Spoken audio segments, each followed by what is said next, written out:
Hi friends, welcome back to my channel. Friends, ಇವತ್ತು ತುಂಬಾ ಆರೋಗ್ಯಕರವಾದಂಥ ಸಬ್ಬಕ್ಕಿ ರೊಟ್ಟಿ ಮಾಡುವ ಸುಲಭ ವಿಧಾನ ತೋರಿಸ್ತಾ ಇದ್ದೀನಿ. ಇದು ರೊಟ್ಟಿ ಮಾಡೋಕ್ಕೆ ಬರದೇ ಇದ್ದವರು ಕೂಡ ತುಂಬಾ ಸುಲಭವಾಗಿ ಮಾಡ್ಕೋಬೋದು. ಆರೋಗ್ಯ ಕೂಡ ತುಂಬಾ ಒಳ್ಳೆಯದು. ಮಾಡೋ ವಿಧಾನ ಕೂಡ ತುಂಬಾ ಸಿಂಪಲ್. ಬನ್ನಿ ಮಾಡೋ ವಿಧಾನ ಹೇಗೆ ಅಂತ ನೋಡ್ಕೊಂಡು ಬರೋಣ. ಮೊದಲಿಗೆ ಸಬ್ಬಕ್ಕಿ ರೊಟ್ಟಿಯನ್ನು ಮಾಡೋದಕ್ಕೆ 1 ಕಪ್ಪಷ್ಟು ಸಬ್ಬಕ್ಕಿಯನ್ನು ತೊಗೊಂಡಿದ್ದೀನಿ. ನಾನು ಸಣ್ಣ ಸೈಜಿನ ಸಬ್ಬಕ್ಕಿಯನ್ನು ತೊಗೊಂಡಿದ್ದೀನಿ. ನೀವು ದೊಡ್ಡದು ಕೂಡ ತೊಗೋಬೋದು.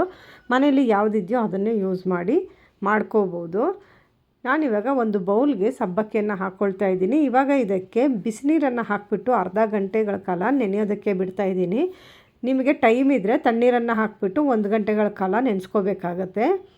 ಇವಾಗ ಇದನ್ನು ನೆನೆಯೋದಕ್ಕೆ ಬಿಡೋಣ. ಈಗ ಅರ್ಧ ಗಂಟೆ ಆಗಿದೆ. ಸಬ್ಬಕ್ಕಿ ಚೆನ್ನಾಗಿ ನೆಂದಿದೆ ನೋಡಿ, ತುಂಬ ಮೆತ್ತಗಾಗಿದೆ. ಇವಾಗ ಇದನ್ನು ಚೆನ್ನಾಗಿ ಹಿಂಡಿಬಿಟ್ಟು ಒಂದು ಬೌಲ್ಗೆ ಶಿಫ್ಟ್ ಮಾಡ್ಕೊಳ್ಳೋಣ. ಇದರಲ್ಲಿರೋಂಥ ನೀರನ್ನೆಲ್ಲ ಕಂಪ್ಲೀಟಾಗಿ ತೆಗಿಬೇಕು. ನಂತರ ಇದಕ್ಕೆ 1 ಕಪ್ಪಷ್ಟು ಚಿರೋಟಿ ರವೆಯನ್ನು ಹಾಕ್ಕೊಳ್ತಾ ಇದ್ದೀನಿ. ಇದಕ್ಕೆ ಚಿರೋಟಿ ರವೆಯನ್ನು ಹಾಕ್ಕೊಳ್ಳೋದ್ರಿಂದ ಬೈಂಡಿಂಗ್ ಚೆನ್ನಾಗಿ ಬರುತ್ತೆ. ಇದ್ರ ಜೊತೆಗೆ ನೀವು ಕ್ರಿಸ್ಪಿನೆಸ್ ಬೇಕಂದರೆ ಸ್ವಲ್ಪ ಅಕ್ಕಿ ಹಿಟ್ಟನ್ನು ಕೂಡ ಸೇರಿಸ್ಕೋಬೋದು. ನಂತರ ಈಗ ಒಂದು ಈರುಳ್ಳಿಯನ್ನು ತುರಿದ್ಬಿಟ್ಟು ಹಾಕೋತಾ ಇದ್ದೀನಿ. ತುರಿದ್ಬಿಟ್ಟು ಹಾಕೋದ್ರಿಂದ ಬಳಿಯೋದಕ್ಕೆ ಈಸಿ ಆಗುತ್ತೆ. ನಂತರ ಒಂದು ಬೀಟ್ರೋಟನ್ನು ತುರಿದ್ಬಿಟ್ಟು ಸೇರಿಸ್ಕೊಳ್ತಾ ಇದ್ದೀನಿ. ಇದ್ರ ಬದಲು ನೀವು ಕ್ಯಾರೆಟನ್ನು ಕೂಡ ಹಾಕೋಬೋದು. ಹಾಗೆ ಒಂದು ಸೌತೆಕಾಯನ್ನು ಕೂಡ ತುರಿದ್ಬಿಟ್ಟು ಹಾಕೋತಾ ಇದ್ದೀನಿ. ಇದು ಬೇಡ ಅಂದರೆ ನೀವು ಸ್ಕಿಪ್ ಮಾಡ್ಬೋದು. ಇದ್ರ ಜೊತೆಗೆ ಯಾವುದೇ ಸೊಪ್ಪುಗಳಿದ್ರೆ ಅದನ್ನೆಲ್ಲ ಕೂಡ ಸೇರಿಸ್ಕೋಬೋದು. ಸ್ವಲ್ಪ ಕೊತ್ತಂಬರಿ ಸೊಪ್ಪನ್ನು ಸೇರಿಸ್ಕೊಳ್ತಾ ಇದ್ದೀನಿ. 1 ಟೀ ಸ್ಪೂನಷ್ಟು ಜೀರಿಗೆ, ಹಾಗೆ 2 ಎಳೆ ಹಸಿಮೆಣಸಿನ್ಕಾಯಿನ ಹಾಕ್ಕೊಳ್ತಾ ಇದ್ದೀನಿ. ಮಕ್ಕಳು ತಿನ್ನೋದಿದ್ರೆ ಎಳೆ ಹಸಿಮೆಣಸಿನ್ಕಾಯನ್ನು ಯೂಸ್ ಮಾಡಿ. ಹಾಗೆ ರುಚಿಗೆ ತಕ್ಕಷ್ಟು ಉಪ್ಪನ್ನು ಸೇರಿಸ್ಕೊಳ್ತಾ ಇದ್ದೀನಿ. ಇದಕ್ಕೆ ಸಬ್ಬಕ್ಕಿ ಸೊಪ್ಪನ್ನು ಸೇರಿಸಿದ್ರೂ ಕೂಡ ತುಂಬಾ ಚೆನ್ನಾಗಿರುತ್ತೆ.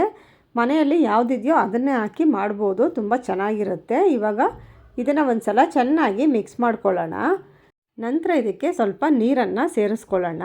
ನೀರನ್ನೇ ಒಂದೇ ಸಲಕ್ಕೆ ಜಾಸ್ತಿ ಹಾಕಿ ತುಂಬ ತೆಳುವಾಗಿ ಮಾಡೋದಕ್ಕೆ ಹೋಗಬೇಡಿ. ಮೀಡಿಯಮ್ ಆಗಿ ಸ್ವಲ್ಪ ಗಟ್ಟಿಯಾಗಿ ಕಲಿಸ್ಕೋಬೇಕು. ನೋಡಿ, ಸ್ವಲ್ಪನೇ ಹಾಕ್ತಾ ಈ ಕನ್ಸಿಸ್ಟೆನ್ಸಿಯಲ್ಲಿ ಕಲಿಸ್ಕೋಬೇಕು. ನಾವು ರವೆ ಹಾಕಿರೋದ್ರಿಂದ 5 ನಿಮಿಷಗಳ ಕಾಲ ಹಾಗೆ ನೆನೆಯೋದಕ್ಕೆ ಬಿಟ್ಬಿಡಬೇಕು. ಆಗ ಇದು ಮತ್ತೆ ಸ್ವಲ್ಪ ಗಟ್ಟಿಯಾಗುತ್ತೆ. ಆವಾಗ ಬಳಿಯೋದಕ್ಕೆ ಕರೆಕ್ಟ್ ಕನ್ಸಿಸ್ಟೆನ್ಸಿ ಇರುತ್ತೆ. ಈಗ ತವಾನ ಕಾಯೋದಕ್ಕೆ ಬಿಟ್ಟಿದ್ದೀನಿ. ತವ ಕಾದ ನಂತರ ಫ್ಲೇಮನ್ನು ಲೋನಲ್ಲಿ ಇಟ್ಕೊಂಡು ಬ್ಯಾಟರನ್ನು ಹಾಕಿ ಈ ರೀತಿ ನಿಧಾನಕ್ಕೆ ಸ್ಪ್ರೆಡ್ ಮಾಡ್ತಾ ಹೋಗಬೇಕು. ನೋಡಿ, ತುಂಬಾ ಈಸಿ. ರೊಟ್ಟಿ ಮಾಡೋಕ್ಕೆ ಬರೆದವ್ರು ಕೂಡ ಮಾಡ್ಕೋಬೋದು. ನೀವು ಬ್ಯಾಟರ್ನ ತುಂಬ ಗಟ್ಟಿಯಾಗಿ ಮಾಡಿಕೊಂಡ್ರೆ ಈ ರೀತಿ ಈಸಿಯಾಗಿ ಬಳಿಯೋದಕ್ಕಾಗೋದಿಲ್ಲ. ಆದ್ದರಿಂದ ಇದೇ ಕನ್ಸಿಸ್ಟೆನ್ಸಿಯಲ್ಲಿ ಕಲಿಸ್ಕೊಂಡ್ರೆ ನೋಡಿ ಈ ರೀತಿ ತುಂಬಾ ಚೆನ್ನಾಗಿ ಬರುತ್ತೆ. ತುಂಬಾ ಸುಲಭವಾಗಿ ಬಳಿತಾ ಹೋಗ್ಬೋದು. ಇವಾಗ ಇದಕ್ಕೆ ಸ್ವಲ್ಪ ಎಣ್ಣೆಯನ್ನು ಹಾಕ್ಕೊಳ್ತಾ ಇದ್ದೀನಿ. ಎಣ್ಣೆ ಹಾಕಿದ ನಂತರ ಇವಾಗ ಫ್ಲೇಮನ್ನು ಮೀಡಿಯಮಲ್ಲಿ ಇಟ್ಕೋಬೇಕು. ಇವಾಗ ಇದನ್ನು ಒಂದು 2 ನಿಮಿಷಗಳ ಕಾಲ ಬೇಯೋದಕ್ಕೆ ಬಿಡೋಣ. ಲಿಡ್ ಕ್ಲೋಸ್ ಮಾಡಿ 2 ನಿಮಿಷ ಬೇಯೋದಕ್ಕೆ ಬಿಡ್ತಾಯಿದ್ದೀನಿ. ಈಗ 2 ನಿಮಿಷಗಳ ಕಾಲ ರೊಟ್ಟಿ ಒಂದು ಸೈಡು ಬೆಂದಿದೆ.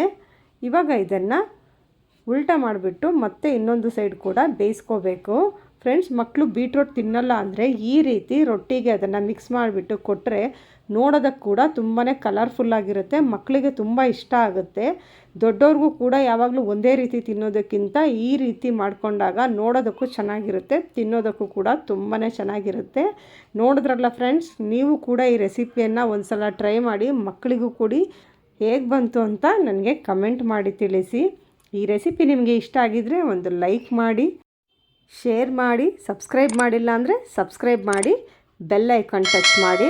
ಇಷ್ಟೊತ್ತು ವಿಡಿಯೋ ನೋಡಿದ್ದಕ್ಕೆ ಧನ್ಯವಾದಗಳು. ಮತ್ತೊಂದು ಹೊಸ ರೆಸಿಪಿ ಜೊತೆ ಮತ್ತೆ ಭೇಟಿ ಮಾಡೋಣ. ಅಲ್ಲಿವರೆಗೂ ಟೇಕ್ ಕೇರ್. ಬಾಯ್ ಬಾಯ್.